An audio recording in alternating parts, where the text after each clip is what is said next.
Halo warga kota, jumpa lagi dengan saya Fahrul di obrolan kota kita. Dan kali ini saya sudah kedatangan tamu yang sangat sangat sangat sangat spesial. Ya, sahabat lama, Sahabat lama. ya. Dan sekarang Long time no see. long time no see. Dan sekarang berkecimpung di dunia apa perhotelan. Ya bisa dibilang perhotelan. Perhotelan, ya. Hadir bersama saya Bang Arifin. Gimana kabarnya Bang? Alhamdulillah baik ya. Benar-benar long time no see ya seperti Jayaul. Udah tahu tahun berapa kita terakhir ketemu? Lama banget sih kayaknya ya. 3 tahun yang lalu ya. Yang jelas Covid, sebelum Covid ya. Kapan Iya. ketemu ya? Sebelum Covid. Udah lama sekali. Iya benar. Sekali. Udah lama Jadi udah benar. sama-sama saling ya, Cuman sibuk lah. kalau TikTokan kan apa? TikTokan WA masih. Masih, ya. Tapi aktivitas sekarang masih di Masih. di hotel Di Aston. di hotel Aston masih. Aston Pontianak. Ya, Sebagai apa Aston sekarang? Pontianak. Di sana PR ya, Public Relation Manager. Oh, Public Relations Ya. Manager. Udah pejabat juga ya. Tapi kita ngobrolnya hari ini bukan hotel lah ya. bosan. Nggak mungkin ngobrolin hotel. Kalau ngobrolin hotel kan berarti harus ada sponsornya, Nah itu dia. ya kan? Di sini harus ada produknya nih. Iya, makanya. Oke, nah malam ini kita bakal ngobrolin satu hal yang menarik karena Bang Arifin nih sebenarnya dia penggemar film. Kita bakal ngobrolin film nih. Nah, film apa yang mau kita obrolin? Nah, kita lihat dulu cuplikan trailernya. Siap? Yuk. Bapak itu kalau sudah dapat nomor antrian, tolong dipatuhi, Pak. Iya, emang saudara saya yang datang sejak awal untuk mengantrikan. Anda bohong. Lu ngajak ribut. Sampun, Bu, sampun. Video ibu marah ke penjual putu udah ditonton 100.000 orang dalam 7 jam. Wes metu video remix, meme karo parodi. Ibu itu nggak marahin penjual putu. Ibu itu negor orang yang nyerobot antrian. Tapi wong-wong ngira mama misuhi bakule kuwi. Banyak yang minta ibu diberhentikan dari guru BK. Lah, Bu Berani sendiri aja miso boleh. Kenapa Bu berani sampai semeledak itu? Kenapa kalian bikin opini yang nyerang ibuku kayak gitu? Jangan budayakan bentak-bentak. Semakin banyak perdebatan di internet, semakin nama sekolah kita ini jadi problematik, Bu. Yang terpenting sekarang bapak jangan sampai tahu. Nanti depresinya makin parah. Karo mesti mikir, coromen mama ra dipecat. Kok dituduh sing salah? Masuk kayak ngono wae? Salah po bener ki ming perkara sapa sing luwih akeh ngomong. Neng kene, netizen mikir mama sing salah.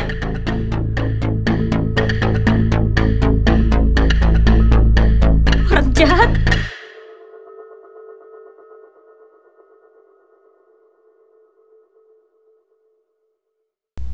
Nah, itu tadi cuplikannya. Budi Pekerti. Film apa nih Bang Ipin? Budi Iya. Pekerti ini film apa sih sebenarnya? Dari judulnya aja kita kayak ingat apa kira-kira kalau ngelihat judulnya. Kira-kira. Budi Pekerti. Ya kayak keseharian kita sebenarnya.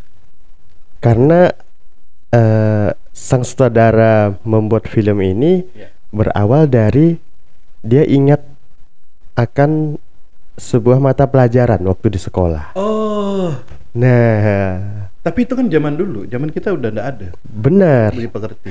Namanya dulu kalau ada yang ingat PMP. Ya, Pendidikan Moral Pancasila. Benar. Zaman benar. kita udah ganti PPKN. Zaman kita sudah PPKN ya. Oke. Nggak tahu sekarang jadinya apa ya Nggak namanya. tahu.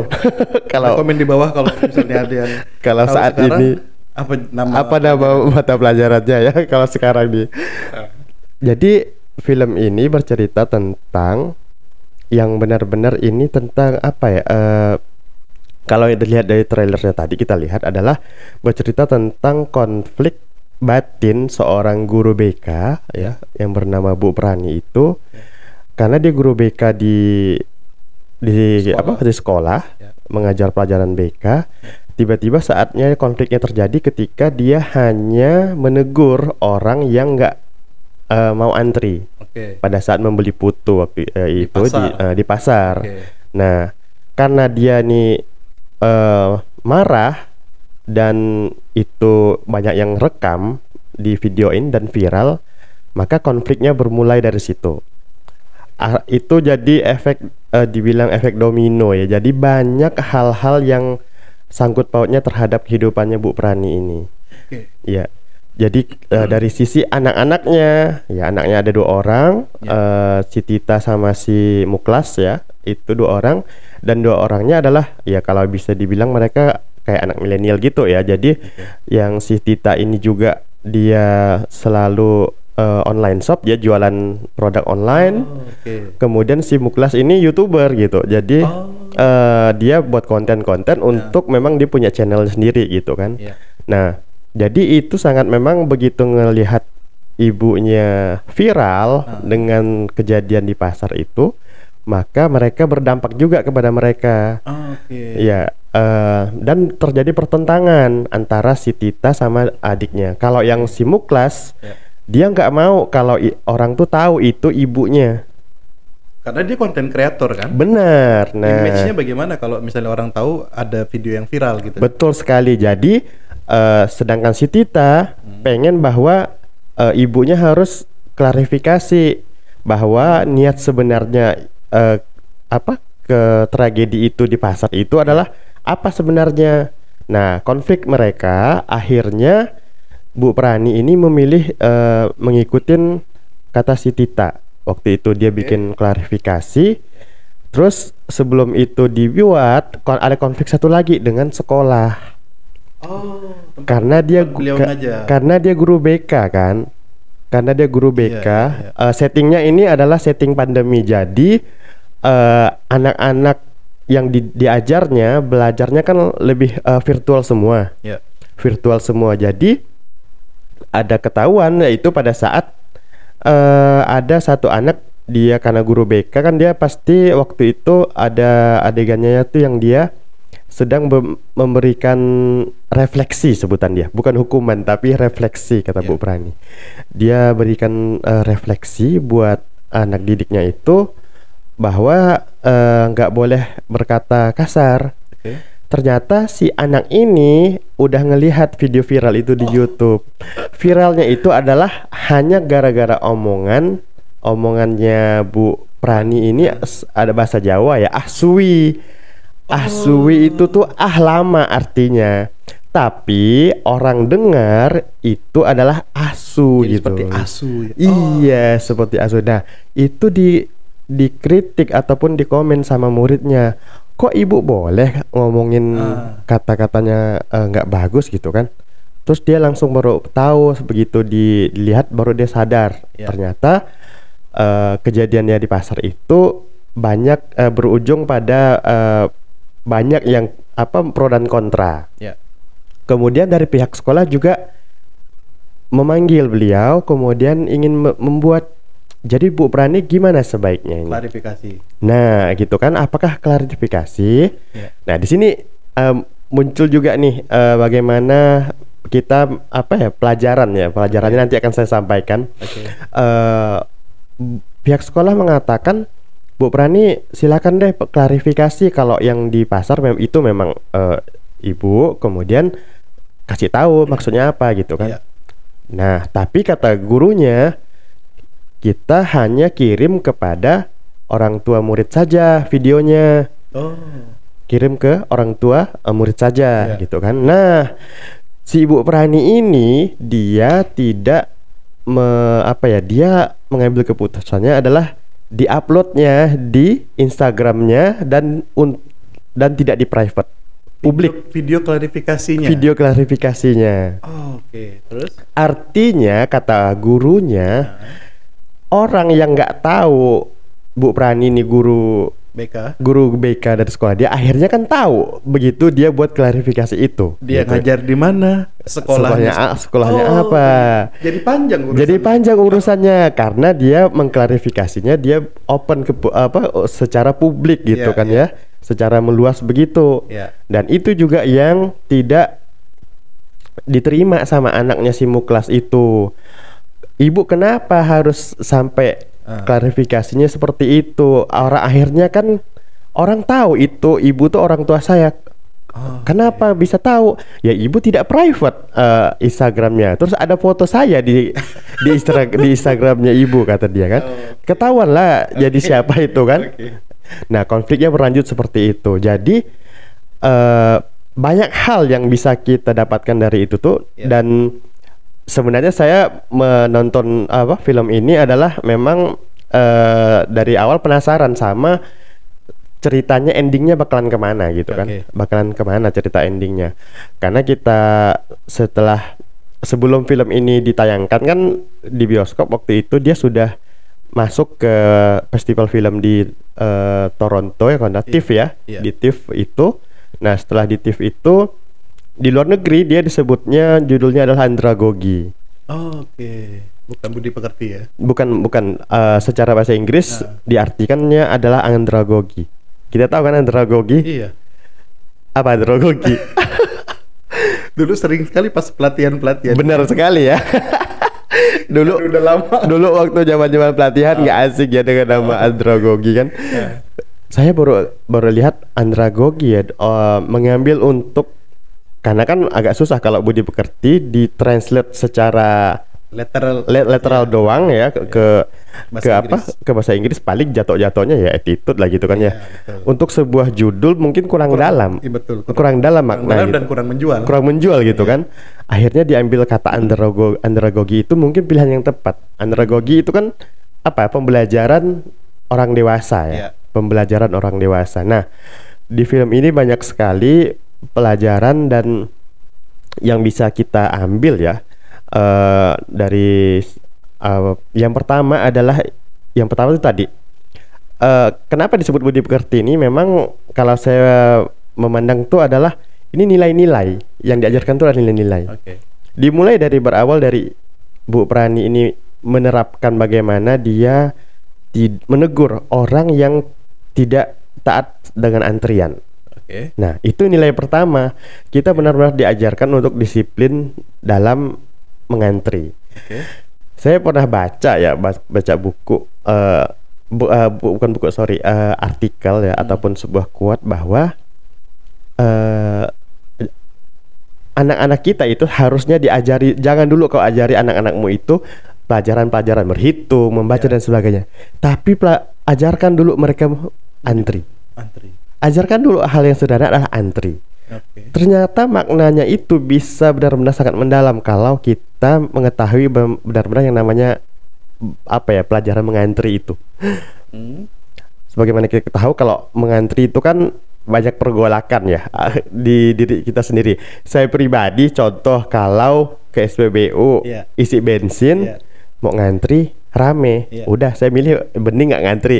Dia karena kita tahu hitung-hitungan waktunya, kita kan harus tahu, apalagi kalau mau ke kantor. Oh ini bakal lama nih, ya udah nggak usah deh, daripada kita masuk antrian tapi kita di situ gelisah, ngedumel. Nah ini pembelajaran antri yang bagus tuh yang seperti itu yang diharapkan ya. Bagaimana itu pelajaran yang pertamanya adalah budaya mengantriannya itu. Nah, Bu Prani, kesabarannya itu ya.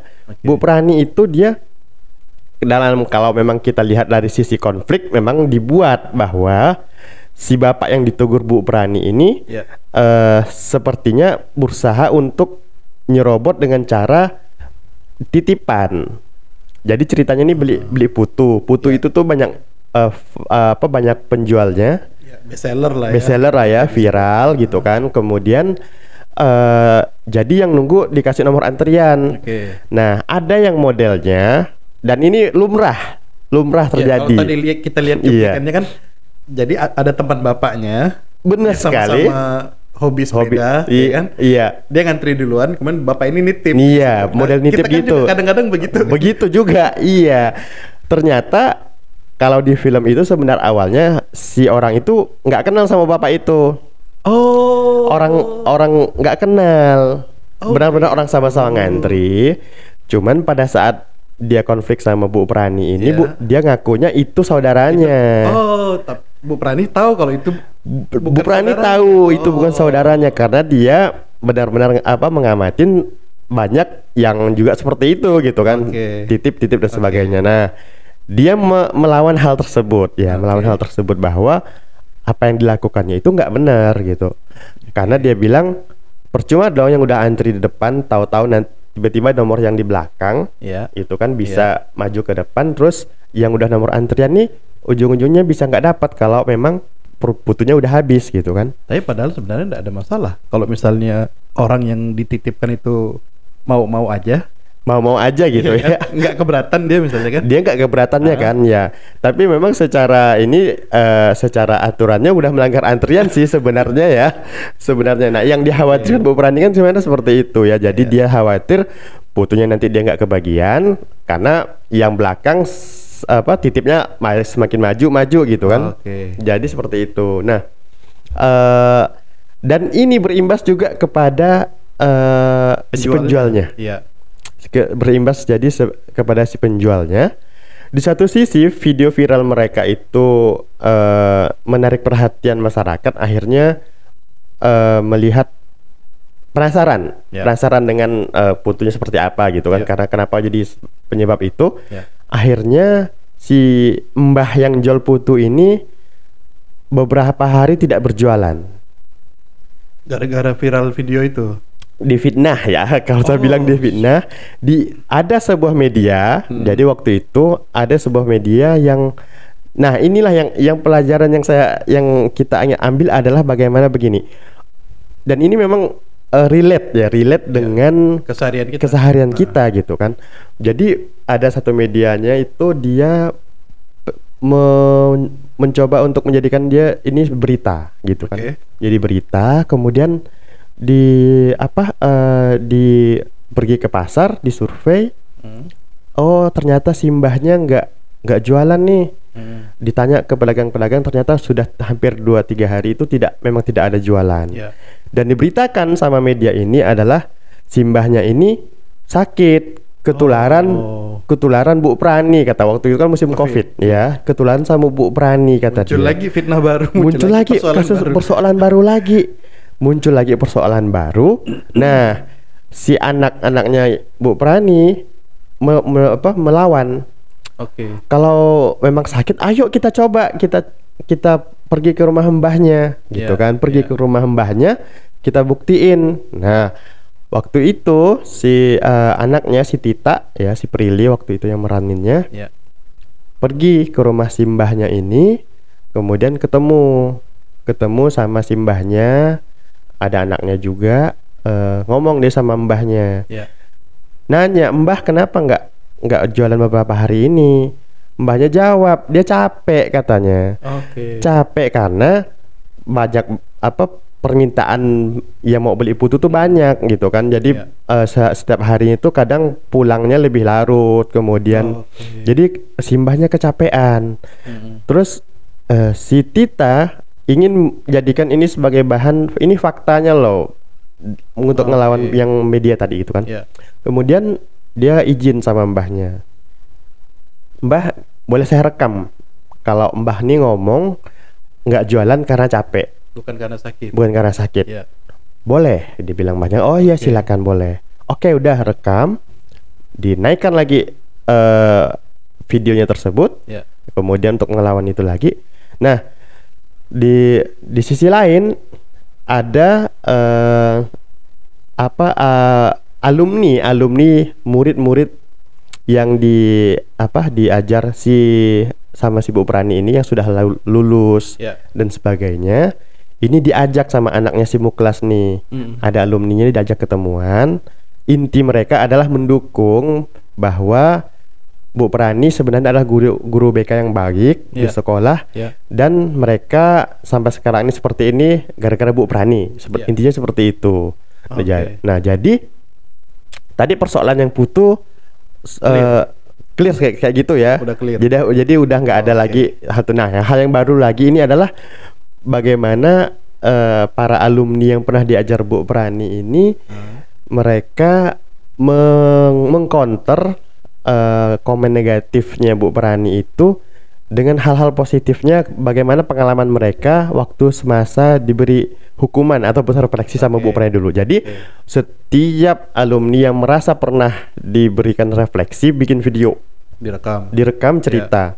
Oh, saya pernah diajar Bu Prani nih. Waktu itu saya terlambat, ada dibilangnya waktu terlambat. Kemudian saya dikasih refleksi sama Bu Prani, ngukur lapangan pakai apa saya lupa waktu itu ya ininya. Dan tapi itu bikin saya jera gitu kan. Dan itu berkesan, dibilang. Intinya seperti itu. Jadi muncul hashtag perlawanan adalah hashtagnya itu saya lupa. Intinya yang membela Bu Prani. Nah, akhirnya sampai terbentuk ini lagi. Ya misal kayak save Bu Prani, save Bu Prani gitu kan. Karena ini karena ini kan kembali ke yang sekolah tadi ya. Karena dia sekolah swasta, Bu Prani kan sekolah swasta. Jadi dan pada saat kasus ini terjadi, dia tuh sedang dipromosikan jadi wakil kepala sekolah. Wakil kepala sekolah ceritanya. Jadi pada saat kasus ini muncul, dia sedang tes. Waktu itu tes, akhirnya dia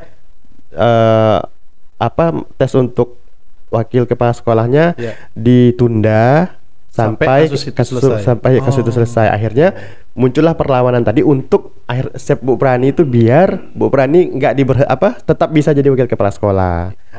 Nah, di ini ternyata memicu konflik baru. Ada satu anak yang pernah dihukum bikin komentar juga.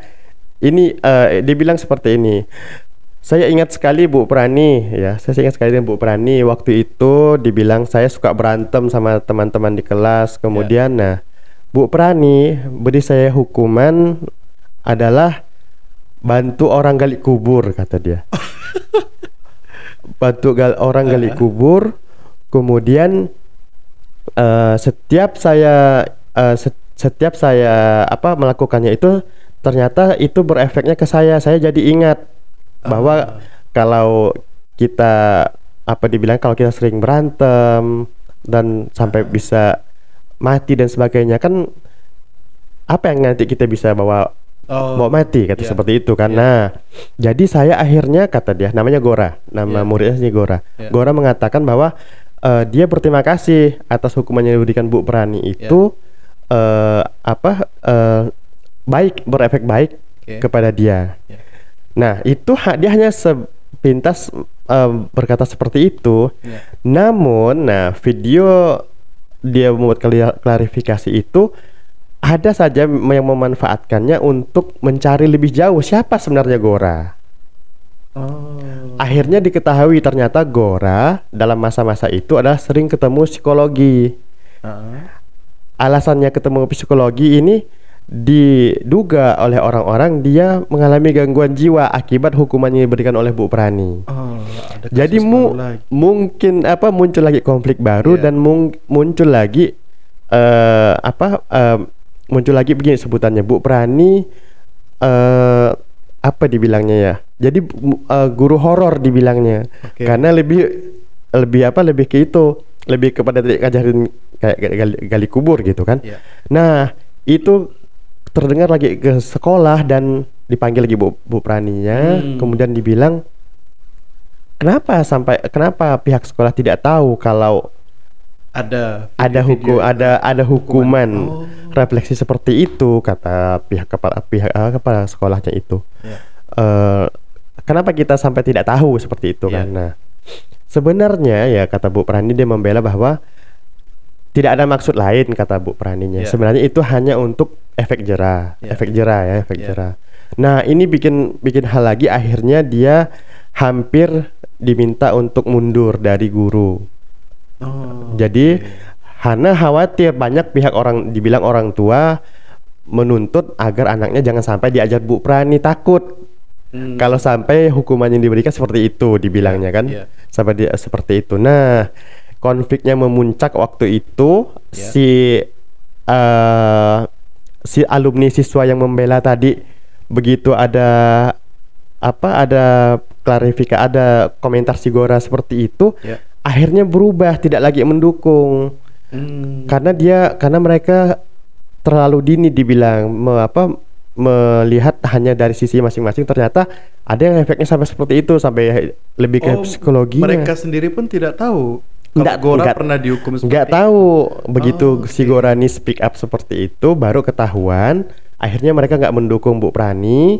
Dan si anaknya juga Tita, kemudian Muklas, semuanya pressure ya. Pressure menekan ibunya ya waktu itu. Nah, si bapak ini dia punya suaminya Bu Prani juga punya bipolar. Jadi sering ketemu psikologi dan sama-sama satu psikologi dengan si Gora. Jadi waktu itu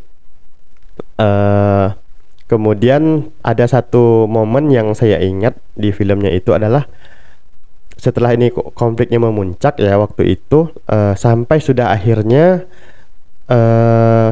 kata anak-anaknya, ya udahlah Bu, Ibu harus bikin permintaan maaf ke bapak yang tadi Ibu marah, karena bapak itu sempat mau nggak terima dijelekin seperti itu, karena dibuat video klarifikasi juga bapak yang dimarahinnya itu viral juga kan, dibilang kalau ibu itu nggak minta maaf, saya akan bawa ini ke jalur hukum gitu, karena ibu ini mencemarkan nama baik, dibilang gitu kan. Akhirnya mereka menekan ibunya, kalau Bu ya udahlah, kita bikin permintaan maaf aja lah, Ibu mengakui saja bahwa apa-apa yang Ibu berikan hukuman kepada Gora dan sebagainya itu memang kesalahan dari Ibu sendiri, dari Bu Prani waktu itu. Nah, waktu itu pas mereka sudah take shoot, maka ada adegan, ada di cuplikan trailernya itu adalah selalu bikin ada ring light ya. Itu yang dibilang setannya itu kan. Ya dibilangnya itu kan. Selalu ada ring light itu. Kemudian mereka udah selalu memang bikin klarifikasi, record gitu kan. Sudah record. Mereka record filmnya klarifikasi Bu Prani ini. Kemudian ada satu waktu ini Bu Praninya masih ragu apakah diposting permintaan maaf ini atau enggak nih. Nah, masih ada keraguan waktu itu, sampai ada satu momen ya, kalau si Muklas, si anaknya si Angga itu, dia selalu minta ibunya, ya udahlah Bu, posting lah, udah nggak apa-apa, saya udah pasrah, saya nggak dapat endosan, nggak dapat ini, udah nggak apa-apa, kata si anaknya si Muklas itu kan. Nah, ibunya nggak mau, masih nahan. Kita lihatlah berapa hari lagi, kata dia kan. Nah, si Muklas nih marah. Kemudian ternyata pas waktu mereka jalan, ada satu momen ini adalah si ibu sama si Tati ini lagi pergi beli makanan kalau nggak salah, beli nasi goreng, terus tiba-tiba disiram orang. Pada saat mereka di pinggir jalan ini disiram oleh dua orang pakai motor. Ternyata ditangkap sama dua orangnya itu, salah satunya adalah anaknya. Salah satunya adalah si Muklas yang ikut nyiram pakai air kepada ibunya sendiri. Nah, ternyata itu salah satu, itu plot twist ya sebenarnya, itu di plot twist, kita nggak nyangka ternyata. Tapi ada alasan di balik itu. Disuruhnya pulang ya. Karena kan yang ngejar nih, yang nyiram nih pakai motor, terus ketangkap gitu kan. Dikejar warga, ketangkap. Akhirnya disamperin Bu Prani. Begitu tahu ternyata anaknya suruh pulang. Kemudian pas waktu itu si Muklas nih pulang, dia ngamuk sejadi-jadinya. Ya, mukul-mukul tembok dan sebagainya. Dibiarinnya sama Bu Praninya, sama ibunya. Kemudian setelah udah puas, dibilang ibunya, ngasihnya minum teh hangat gitu kan. Ditanyanya lah kenapa itu. Kata si anaknya, nggak ada cara lain kalau biar ibu bisa dapat simpati orang nih, kata dia.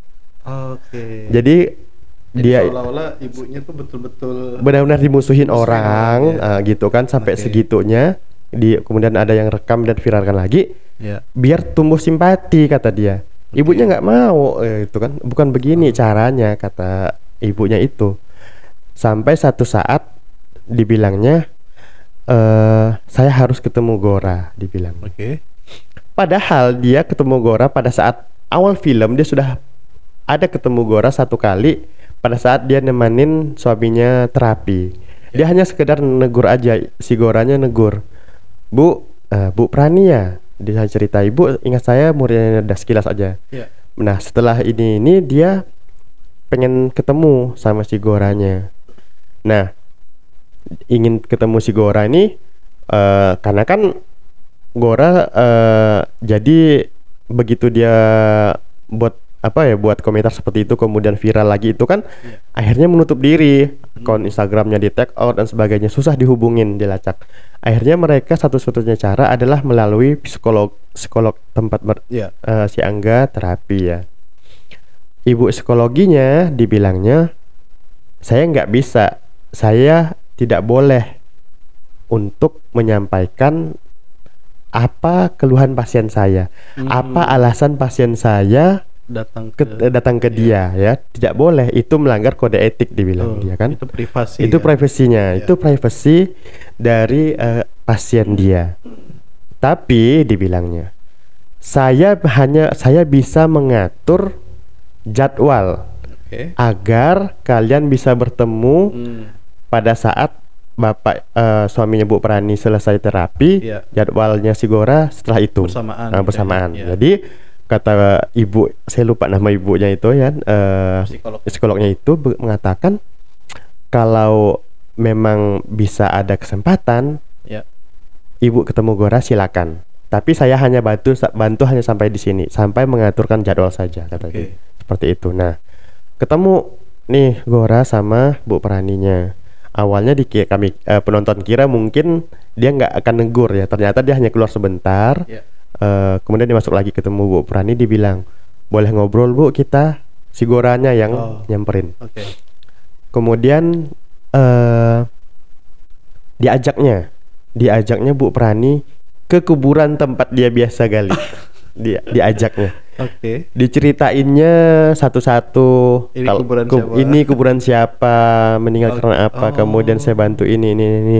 Kemudian ada yang momen lucunya itu adalah, ini kerjaan saya solo sendiri Bu, masih bayi kata dia. Oh berarti dia sering dapat hukuman itu, si Gora itu. Nah ternyata awalnya mungkin hanya sekali ya, tapi ternyata dia menemukan ketenangan.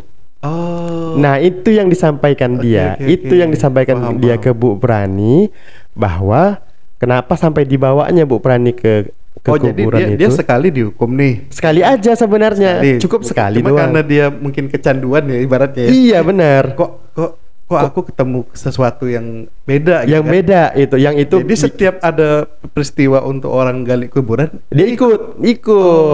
Maka dibilang ini solo karir saya, dibilangnya kan. Ternyata anak bayi gitu kan. Dia yang gali sendiri. Dia gali sendiri kan, karena masih bayi dibilangnya. Dibilang kalau nggak salah dibunuh sama orang tuanya dan sebagainya kan. Diceritainnya. Bu Prani nangis sejadi-jadinya. Terus dia Bu Prani ini kayak semacam menyesal gitu kan, menyesal dengan hukuman yang diberikannya. Tapi dari sisi Gora justru dibilangnya diterima kasih, karena dia bilangnya, Ibu, kalau nggak Ibu kasih kesempatan saya kesini, saya nggak bisa merasakan ini semua, dibilangnya. Artinya Gora itu sendiri berubah ya? Iya, dari sisi karakternya berubah kan. Kemudian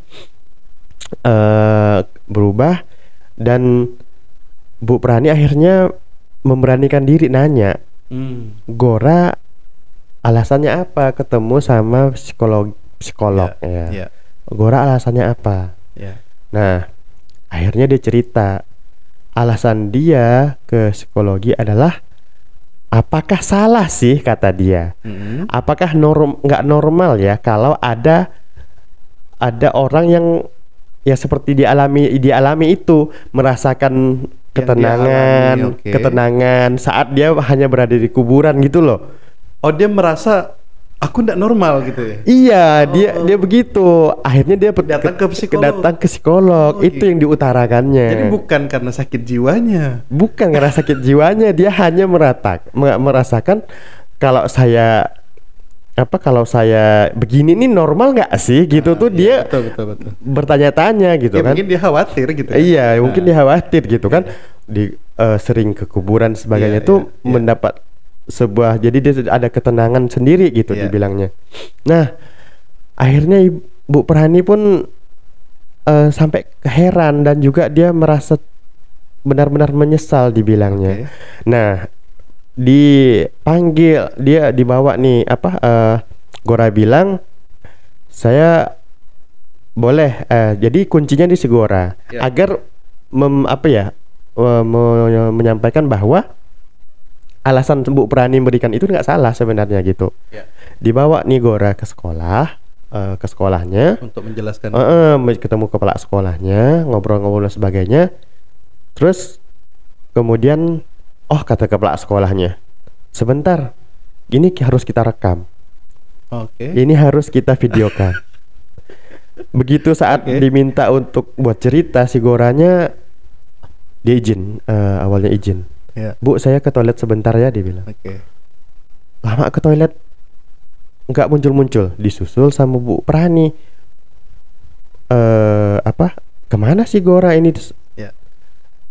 Dicarinya di kamar mandi, di WC nggak ada. Ternyata ketemu Gora di mana? Di taman air di sekolahnya. Goranya lagi baring. Lagi baring di genangan air itu, sambil dia mikir, Gora kamu ngapain, kata Bu Prani dibilangnya. Dikiranya Goranya lagi kenapa-kenapa gitu kan. Bu, enggak, saya hanya biasanya kalau saya bingung ya seperti itu gitu. Baring gitu kan, baring dan sebagainya gitu kan. Terus dia bilang, akhirnya dia ragu, apa perlu Bu saya harus, dibilangnya buat harus bercerita. Karena itu kembali lagi kan pasti akan kembali ke diri dia, akan pengaruh kepada dirinya kan.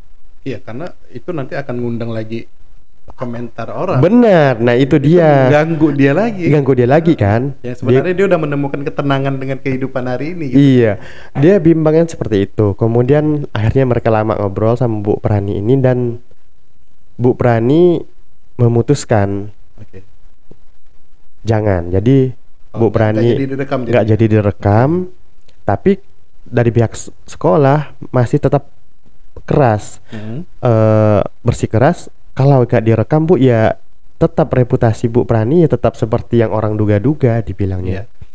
Karena dibilang betul seperti yang Fahrul duga. Kalau itu kita expose, kata dia, akan semakin banyak orang yang akan mencari tahu siapa Gora, bagaimana kehidupan dia sebenarnya, makin mengganggu dianya kan. Si Gora begitu dia dengar bahwa kalau dia nggak buat video itu Bu Prani tetap akan diberhentikan, marah dia. Jadi pikiran, oh ya udah Bu, saya buat video ya. Waktu itu dia meluapkan emosinya di taman air itu kan. Akhirnya Bu Prani tenangkan, sudah Gora, cukup sudah. Jadi Bu Praninya mengambil keputusan tetap mundur dari sekolah. Jadi dia tetap berhenti. Itu momen yang haru ya di film itu, bahwa ada seorang guru BK yang mundur dari sekolahnya karena dia ada satu kesimpulan dari sekolah itu mengatakan, dia ditanya benar-benar ke kepala sekolahnya, Pak, untuk apa Pak kalau kita mengupload ataupun meminta si Gora buat videonya, untuk apa sebenarnya, kata ibunya, kata Bu Prani ini. Pihak sekolahnya menjawab, ya untuk sekolah kita, dibilangnya. Nah itu yang membuat Bu Prani tidak terima. Jadi dia tidak ingin bahwa mengorbankan si Gora itu hanya untuk kepentingan sekolah, kata dia. Selama ini kan kita dibilangnya institusi pendidikan tuh ya mungkin itulah kaca ya, itulah refleksinya. Ya mungkin ya benar adanya hanya untuk kepentingan tertentu saja. Setiap apa yang aturan yang dibuat dan sebagainya. Akhirnya dia mundur, Bu Praninya mundur. Dia pindah ke tempat lain karena dia masih ngontrak waktu itu kan. Jadi dia pindah ke tempat lain. Dan ini salah satu ciri dari film dari sang sutradara. Nah, ini film keduanya. Film pertamanya adalah Penyalin Cahaya, fotokopier, dan isunya adalah pelecehan seksual waktu di tahun yang lalu. Dan endingnya sama. Kalau saya memandang ending dari filmnya si Regas ini, Banu Teja ini adalah selalu sama, selalu memberikan perspektif bahwa si tokoh ini dia akan menerima dengan kenyataan yang terjadi. Ya ibaratnya kalau film action tuh udahlah kau mati gitu kan, kalah lah. Jadi kita penonton nggak berharap happy ending ya. Kalau kita berharapnya kan mungkin Bu Praninya akhirnya balik ke sekolah lagi. Iya, itu kan alur normalnya. Iya benar, itu alur normalnya ya gitu kan. Ternyata di ending film ini Bu Prani memilih untuk tidak berhenti benar di sekolah tersebut. Ya artinya dia mungkin mengajak kita untuk ya melihat memang realita seperti itu gitu. Benar karena banget. Kita harus menerima, iya ya kan? Menerima untuk ya kita berada di posisi itu, segala sesuatu yang kita udah mau capai, ya kan? Iya. Udah kita impikan tapi ternyata belum, ya kalau orang Pontianak bilang belum rezeki. Belum rezekinya. Atau ya batal semuanya hanya Iya. karena persoalan-persoalan yang muncul itu tadi. Iya. Kalau Bu Praninya bisa aja, kalau Bu Praninya mikirin dirinya, Kalau dia egois, dia akan korban si Goranya ya. Ya udah diginikannya ya. Tapi nggak seperti itu. Nah, inilah kenapa filmnya disebut Budi Pekerti. Saya mengerti bagaimana itu disebutnya Budi Pekerti itu seperti itu. Jadi banyak nilai hal-hal yang ditanamkan dalam film ini nih tadi ya. Seperti kita juga kayak privacy. Kadang-kadang kita tuh nggak pernah tahu dengan privasi seseorang ya. Sebagai contoh nih paling simple kalau saya katakan adalah ada orang kenalan kita. Terus dia pengen orang yang sesuai dengan teman kita nih, pengen kontak misalnya. Terus kita kasihkan langsung kontak tersebut ke orang tadi tanpa bertanya ke teman kita, itu udah melanggar privasi. Harusnya minta izin dulu. Itu udah melanggar privasi. Karena pastilah teman kita akan nanya, lah dapat nomor ini dari mana ya? Nah jadi alangkah baiknya memang izin dulu gitu kan. Itu hal sepele sebenarnya. Itu hal sepele dan itu ada disampaikan nilai-nilai tersebut di dalam film tersebut ada. Dan saya menyadari iya ya ternyata kadang-kadang privasi seseorang itu kita enak aja menyerobotnya ya gitu ya, kita mendobraknya kemudian melanggarnya dan sebagainya. Kemudian ada hal-hal juga kayak misalnya kalau di filmnya itu bentar saya lupa ya. Ada hal-hal juga tuh kayak misalnya ini identik dengan klarifikasi. Nah di film itu benar-benar dinampakkan bahwa kalau ada persoalan balas dengan video klarifikasi. Ya sekarang kan zaman digital. Bener banget gitu. Ternyata tidak semudah itu gitu dan tidak seharusnya seperti itu. Jadi kayak misalnya begini nih, ada semuanya harus ditanggapi. Iya kan? Benar, tidak semuanya harus ditanggapi. Tidak semuanya harus ditanggapi. Nah itu persoalan dan relate-nya sekarang itu seperti itu. Ada tadi adegannya kita lihat begitu si anaknya marah ke medianya itu, semua sudah memegang kamera. Terus udah siap. Ngamuk dikit viral ya, ngamuk dikit viral. Jadi sekarang insting orang begitu ada sesuatu kan peristiwa, udah langsung ambil kamera, viralkan. Dan itu juga bisa jadi salah satu bukan nilai yang jadi baik. Masalah bisa jadi kan? Bisa jadi masalah. Masalah jadi untuk orang yang kita viralkan dan efeknya mungkin kena ke kita kan? Iya. Kemudian akan dicari ini siapa yang nyebarin yang gitu. bikin pertama kali videonya. Benar sekali. Jadi pembelajaran ataupun ada yang mengatakan sharing sebelum sharing itu ya benar gitu. Saring sebelum sharing. Saring sebelum sharing itu ya benar. Kita juga kayak menerima video, viral nih. Kasih tahu deh, sebarkan deh dan sebagainya. Jadi tidak harus seperti itu gitu. Kita harus lihat. Tapi kita begini Bang Arifin. Saya kalau ngelihat filmnya, ini kan ada, kalau kita coba kaitkan dengan kehidupan kita sehari-hari dan memang ini kayaknya relate gitu.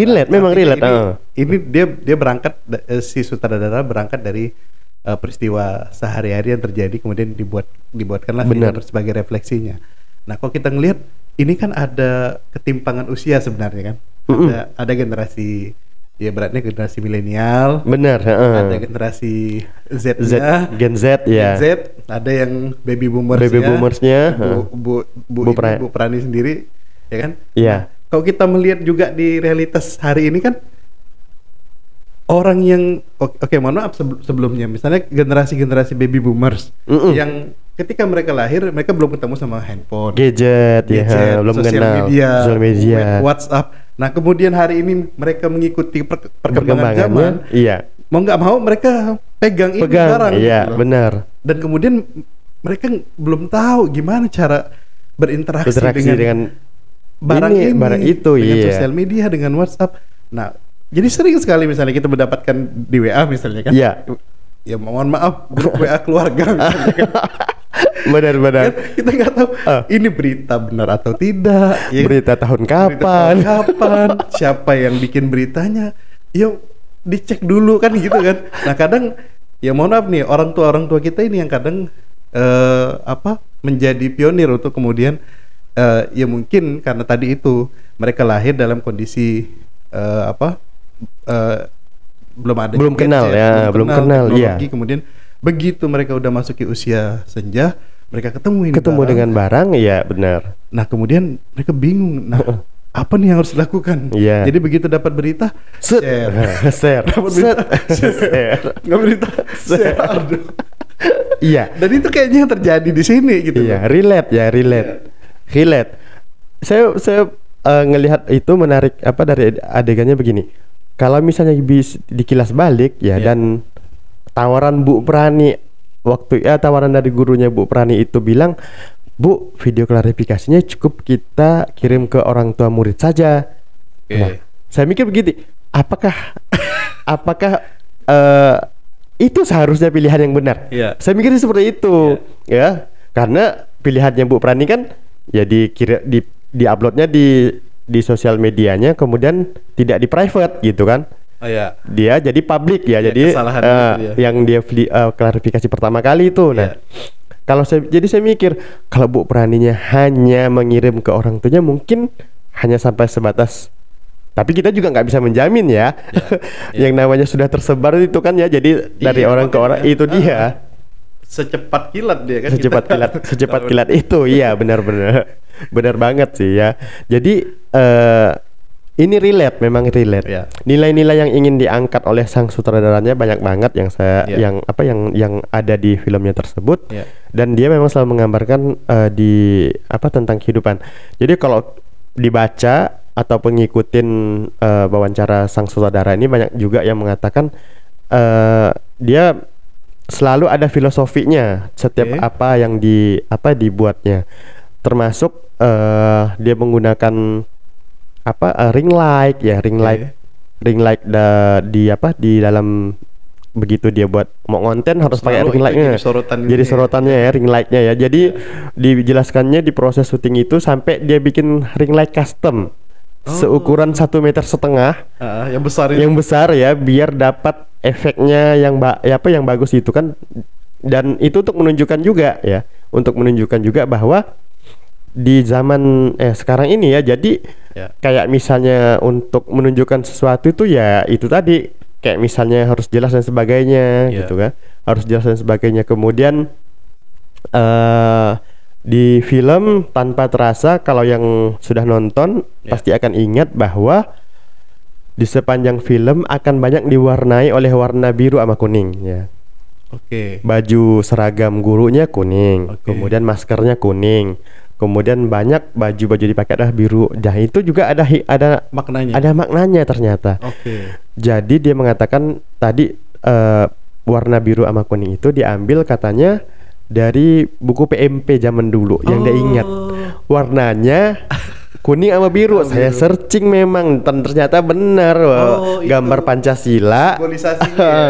Gambar Pancasila, covernya kemudian warnanya ada biru sama kuning ya. Saya nggak dibawa bukunya. Nggak ada kan, nostalgia. Kalau ada sih ya memang harus tinggal searching aja. Kayaknya memang ada bukunya ya, buku PMP ya zaman dulu itu. Jadi dia merefleksikannya seperti itu. Sang sutradara ini lewat film karya Budi Pekerti ini. Ya dapat sih intinya. Saya jadi belum nonton filmnya ya. Belum nonton berarti ya. Belum nonton film. Berarti nggak apa-apa ada spoiler berarti ya. Ya nggak apa-apa sih. Kecuali kalau film action kadang agak kesal kalau dikasih. Kan ini kan film drama ya. Iya, film drama. Film drama, jadi ya kita nikmati aja gitu kan. Dan memang saya baru dapat benang merahnya, makna dari apa judul film itu Budi Pekerti, kemudian andragogi. Jadi memang kayaknya apa ya, ini ada satu ungkapan yang bagus dulu, misalnya kalau kita dalam dunia training dulu kan, seseorang itu dikatakan dewasa jika tangan dan kakinya serta mulutnya itu tidak lebih cepat daripada mata dan telinganya. Wah, ini dalam nih. Ya kan? Jadi seseorang itu dikatakan dewasa kalau tangan kaki dan mulutnya itu tidak lebih cepat dari mata dan telinganya. Artinya sebelum kita bicara, sebelum kita berbuat sebelum kita melangkah, lihat dan dengar dulu gitu. Benar sekali, lihat dan dengar. Itu dia ya, lihat dan dengar. Dampaknya apa kan gitu. Iya. Jadi dampaknya apa buat kita, buat orang sekitar kita. Benar. Gitu loh. Sehingga oke sih, kadang mungkin ada sesuatu yang secara itu merugikan kita misalnya. Ya kan? Cuman begitu kita meresponnya, nah itu yang harus kita, jadi respon kita sebenarnya kan terhadap sesuatu itu gitu loh, yang kadang memunculkan masalah-masalah baru. Nah itu yang harus kita lihat gitu loh. Nah begitu kita coba untuk melihat dulu, oh sekitarnya ini kalau misalnya saya balas apa dampaknya ya. Nah kemudian kalau misalnya saya responnya begini, apa ya dampaknya. Nah itu kan yang sebenarnya sikap orang dewasa kan harusnya andragogi itu pendidikan orang dewasa ya. Judulnya diberinya andragogi, pendidikan orang dewasa. Dan nilai-nilai itu adalah budi pekerti. Dan seharusnya ya nilai-nilai itu yang harus tetap dinampakkan ya. Untuk sekarang ya, kalau saya nggak akan bicara lewat sudut pandang pendidikan ya. Kalau film itu mungkin itu ada yang mengatakan bahwa ini relate banget dengan pendidikan, ini relate banget dengan sistem pendidikan dan sebagainya. Tapi saya tidak mengkaitkannya dengan pendidikan tersebut. Saya hanya mengatakan bahwa nilai-nilai budi pekerti lah yang harus ditanamkan di pendidikan kita ya. Paling sedini mungkin ya. Sedini mungkin itu ya nilai-nilai budi pekerti itu. Nilai-nilai budi pekerti seperti apa ya? Mungkin kita bisa buka lagi gitu kan. Kalau bingung apa sih nilai-nilai budi pekerti, ya silakan cari aja dulu memang ada ya pelajarannya, buku PMP itu gitu. Misalnya kalau saya dulu ingat banget ya adalah misalnya nih dari Pancasila nih, kalau memang patokannya Pancasila. Dari misalnya sila kemanusiaan yang adil dan beradab. Wah, dulu kan banyak banget turunannya. Iya, turunannya betul. Gitu kan. Berapa pasal? Ada berapa pasal lagi gitu kan. Ini. Nah, sebenarnya nilai berapa butir-butir ya, butir-butir Pancasila ya namanya ya. Butir-butir Pancasila. Dan itu sebenarnya nilai-nilai budi pekerti yang dan ternyata kita menemukan apa yang dulu dibahas di buku PPKN, buku PMP misalnya kan. Contoh kasus misalnya, jika Anda melewati rumah ibadah, maka pelankanlah suara kendaraan Anda. Nah kan itu terjadi gitu. Iya. Seberapa sering kita dengar misalnya kita lagi sholat di masjid, tiba-tiba ada orang naik motor dengan kencangnya kan. Itu pelajaran sebenarnya. Benar sekali ya. Nah. Itu relate banget ya. Jadi relate film ini saya sampaikan ke warga kota yang belum nonton, mungkin segera nonton karena film ini nggak panjang umurnya di layar ya. Berapa lama durasi ini ya? Durasinya kurang lebih 2 jam kalau nggak salah. Saya lupa durasinya. Oh 2 jam ya? Sekitar 2 jam kalau nggak salah. Di bioskop masih ada kan? Hari ini masih ada? Makanya masih ada, hanya ada di Transmart kalau nggak salah. Oh di Transmart? Di Ayani Megabox? Layarnya udah terbatas ya. Oke. Jadi ini juga jadi cambuk kita ya. Oh iya benar. Cukup prihatin. Saya mau nyampaikan itu juga. Cukup prihatin dengan film-film. Bagaimana film-film yang memiliki nilai begini nih dikit banget penontonnya. Ya, tidak dapat sambutan yang luar biasa. Tidak dapat sambutan Tidak yang seperti film dengan genre horor. bener banget ya, bener banget. Atau misalnya genre percintaan, genre ya misalnya kayak sekarang kan yang lagi ramai itu tentang orang tua misalnya kan. Iya. Oke, itu bagus. Bagus ya, bagus, bener bagus. Tapi yang mungkin kita agak kritisi ya genre horor itu. Iya. Genre horor yang memang masih mendominasi Ya. di dunia perfilman. Ya. Tapi ya ini kembali kepada diri masing-masing saja ya. Iya, itu kan selera kan. Selera ya, itu Betul. itu selera. Tapi saya mengatakan bahwa ya bersyukurlah kalau kita nih orang yang minoritas ya, yang hanya hanya sedikit yang bisa memaknai film-film seperti ini, yang bisa antusias untuk nonton begitu ada tayang di bioskop. Nah, ini salah satu film yang nggak ngotot, maksudnya itu dari produsennya mereka nggak neko-neko. Nothing tulus. Iya, nggak harus nargetkan berapa penonton. Karena buktinya apa? Mereka nggak sampai promosi ke misalnya ke sekolah nih, guru wajib, atau mereka pergi ke misalnya ke Kemendikbudnya misalnya minta rekomendasi guru-guru nonton siswanya dan sebagainya. Enggak ya. Jadi nggak ada effort sampai ke situ lah. Mereka nggak sampai seperti itu ya. Jadi memang biar mengalir aja gitu. Iya, ngalir aja. Dengan... Beda banget kalau film yang dikhususkan untuk bagian tertentu ya.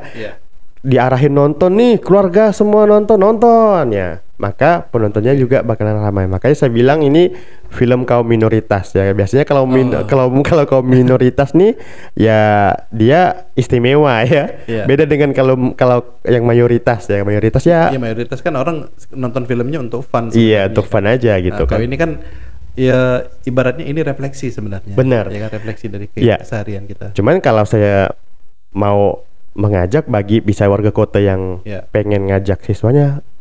Oh iya betul, rekomendasikan. Ini salah satu rekomendasi. Apalagi sekarang kan Merdeka Belajar, boleh belajar di mana aja ya. Jadi ini salah satu di bioskop. Nonton. Ajak misalnya siswanya untuk nonton. Ini udah masuk dari kategori pelajaran di sekolah ya. Jadi silakan yang warga kota yang masih belum nonton, silakan nonton mumpung layarnya belum turun. Itu aja. Ya. Di Transmart ya. Masih di Transmart untuk ini. Dan apalagi kalau Pontianak ini kan dikit banget kalau untuk kita kan hanya 2 tempat buat nonton kan. Jadi kalau udah nggak ada di si Ayani ya di Transmart. Jadi kalau udah film di Transmart itu udah tanda-tanda tanda akan hilang. Tanda-tanda akan hilang ya. Saya pernah dulu saya lupa judulnya film apa juga pengen banget nontonnya. Dalam hitungan nggak sampai kurang dari 2 minggu kalau nggak salah. Sekali lihat, wah udah hilang. Wah nggak sempat nih gitu kan. Karena ini kok cepat banget ya. Jadi karena dia by demand ya. Jadi kalau sepi, oh iya betul. Kalau film ini peminatnya nggak rame, akan kurang terus. Akan dikurangin terus ya penayangannya. Jadi warga kota silakan yang belum nonton masih bisa nonton. Jadi ini salah satu film rekomendasinya Bang Arifin. Iya. Karena nanti kedepannya kita mungkin akan banyak ngobrol tentang film nih Bang. Boleh. Ya kan, karena kita obrolan film jadinya. Obrolan kota kita tapi kita ngobrolin film karena kan ya kita juga mau lihat ya ini kan karya apalagi karya anak Indonesia. Indonesia. Karena yang saya baca juga TV ini kan adalah seperti ajang untuk sutradara-sutradara muda, ya kan, mereka untuk bikin video-video atau film-film panjang yang berkualitas lah, yang ada nilai yang ingin mereka kasih ke penonton gitu loh. Nah kalau sekedar film action kan kita udah bisa menikmati dari yang sudah besar sekarang gitu loh. Dan memang ya ini juga jadi sinyal atau pertanda kalau misalnya kita ingin melihat bagaimana kemajuan dunia perfilman kita kan di Indonesia. Jadi begitu orang sudah bisa mulai menerima film-film seperti ini, nah itu yang menandakan bahwa mindset ataupun cara berpikir masyarakat Indonesia juga udah mulai berubah. Udah mulai berubah. Gitu. Iya, udah mulai berubah. Untuk saat ini mungkin mindsetnya masih Mohon maaf, Iya. masih ke film-film horor itu gitu loh. Ke film-film yang judulnya semuanya tulisannya merah. Iya. Merah dan ada darah-darahnya. Iya, merah dan semuanya satu judulnya iblis, yang selainnya ada iblis. Nah, jadi saya juga kadang heran. Kok ada ya filmnya seperti ini ya? Satu ada kata iblisnya. Ada lagi film lain iblis lagi. Ada lagi perjamuan iblis. Iya. Rumah iblis. Berseri lagi kan. Banyak banget ya. Ya artinya kan itu kan maksudnya gini. Kan tidak mungkin sesuatu itu muncul kalau dia tidak, ya namanya ini kan bisnis, industri. Iya, industri, benar. Ya kan? Industri. Dia akan bikin sesuatu yang diserap oleh pasar. Iya. Jadi tidak mungkin dia bikin film tapi kemudian nggak ditonton sama orang, nggak dibeli sama orang. Nah, yang hari ini laku di pasaran Indonesia ya film. Ya begitu. Iya, benar. Dan memang kalau memang film festival memang begitu. Jadi iya, betul.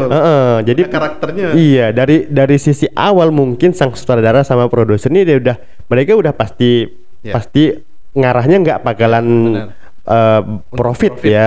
Tapi mereka ya memang film festival bisa menunjukkan tampil di luar negeri ya, apalagi di TV itu udah sangat bagus ya. Saya sempat nonton setelah mereka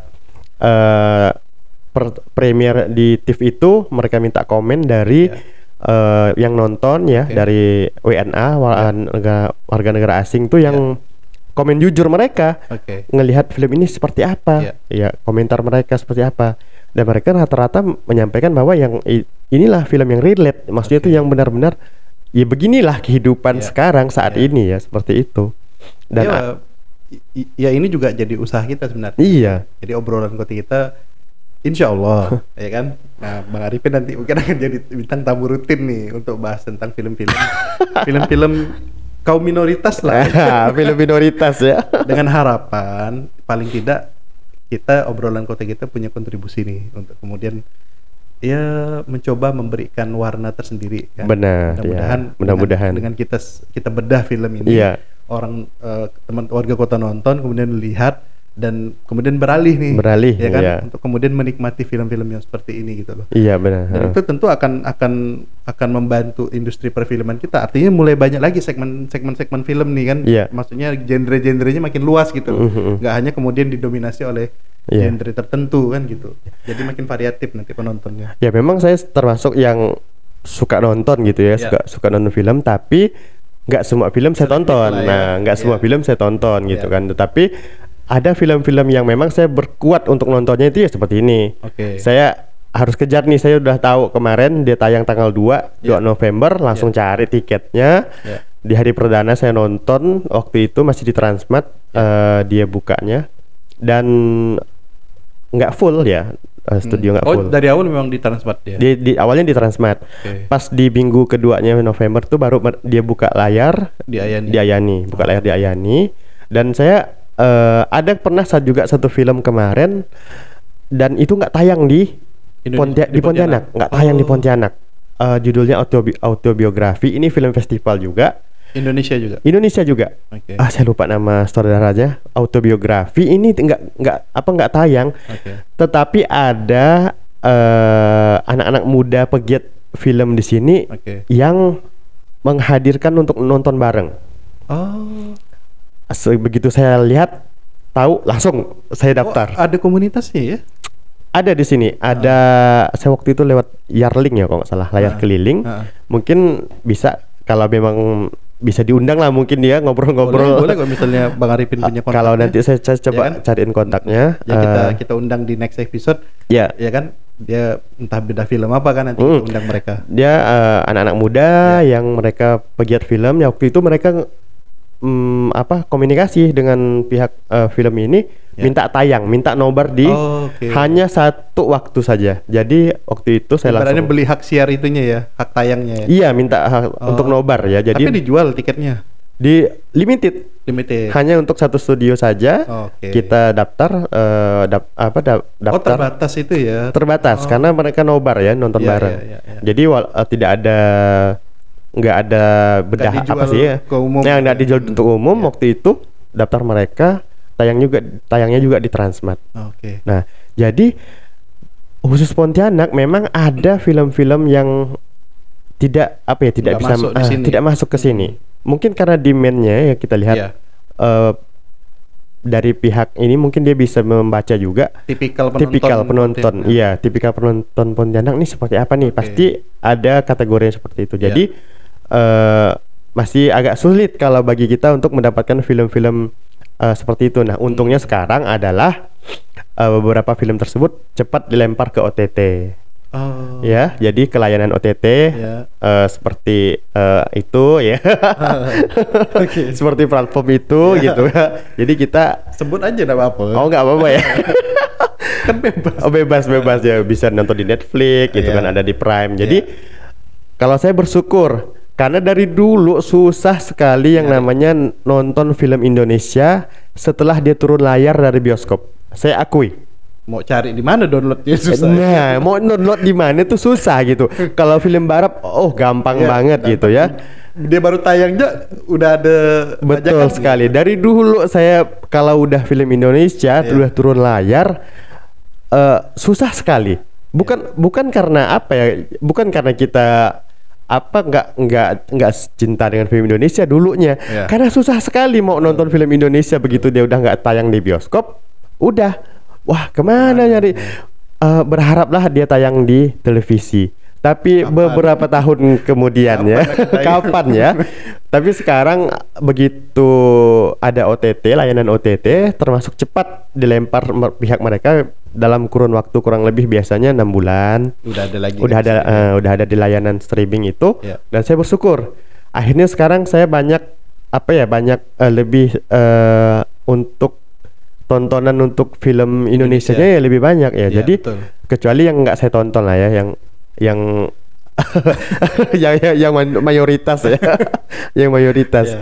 Tapi yang minoritasnya saya tonton ya. Saya tonton yang itu ada sangkut pautnya kayak yang kemarin penyalin filmnya si sutradara Budi Pekerti.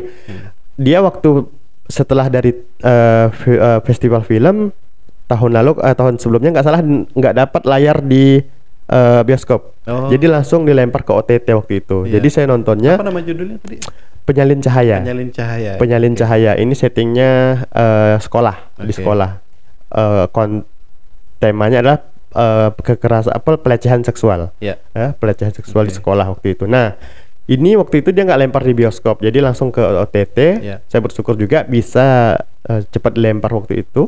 Nah, jadi film-film Indonesia sekarang sudah sudah semakin mudah lah untuk kita tonton ya di platform yang streaming ya. Dan saya sangat tahu sekali bahwa untuk di Pontianak tuh film Indonesia umurnya nggak panjang, itu aja. Umurnya nggak bisa dihitung, apalagi film-film seperti ini umurnya nggak panjang. Ini kan tanggal 2 November ya tayang pertama kan. Tanggal 2 November ya. Sekarang tanggal 15 sudah tinggal berapa studio ya kan? Di 13 hari sudah ya. Saya nggak yakin bulan depan masih ada, itu aja. Bulan Desember saya nggak yakin masih ada. Biasanya sih seperti itu ya. Kalau film yang gini dia cepat turun layar dan sebagainya. Jadi warga kota yang belum kesempatan nonton cepat nonton. Cepat nonton. Oke, asik sekali ya kalau kita ngobrol tentang film. Nah, ini edisi perdana, nanti kita akan ngobrol panjang lagi dengan Bang Arifin. Oke, Bang Arifin, saya mungkin warga kota ada yang rekomendasi film di bedah boleh ya? Boleh komen komentar di bawah. Film apa yang mau kita bedah boleh. Film-film minoritas lah kayaknya. Iya, film-film minoritas ya.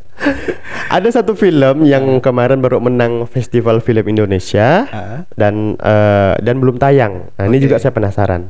Oke, nanti kita coba lihat ya. Semoga dalam waktu dekat, semoga tayang di tahun ini ya, di tahun 2023 masuk Pontianak. Dan masuk Pontianak ya. Itu yang pentingnya kan. Benar ya. Dan karena filmnya lumayan ini ya, Woman from Rhode Island ya. Ini yang menang Festival Film Indonesia tadi malam, barusan diumumkan. Dan Budi Pekerti juga termasuk nominasi. Dan Budi Pekerti selamat juga telah mendapatkan dia sebenarnya dapat 17 nominasi dan dari 17 nominasi itu dua diantaranya menang ya. Ada selamat juga kepada pemerannya utamanya Bu Prani itu mendapatkan pemenang anugerahnya. Kemudian sebagai anaknya si Prilly ya, si Tita juga menang awardnya. Oke. Ya mudah-mudahan semakin banyak lagi film-film seperti ini yang Betul sekali. hadir mewarnai dunia perfilman kita, ya kan? Indonesia. Sehingga ya inilah waktunya sebenarnya kan, untuk kemudian supaya orang Indonesia lebih aware, lebih care dengan film-film yang bisa membuat kita merefleksi lah tentang kehidupan kita sehari-hari. Iya, benar sekali. Oke, Bang Arifin makasih banyak. Ya, sama-sama. Nggak terasa ya udah hampir mau sharing, ngobrol kan? Iya, kalau ngobrol lupa waktu ya. Asik kalau ngobrol ya kan. Dan nanti kita akan ngobrol lagi dengan film-film lain yang lebih seru lagi, lebih asik lagi. Oke, warga kota, itu saja obrolan kota kita pada kali ini. Kita ketemu lagi di obrolan kita berikutnya. Dadah.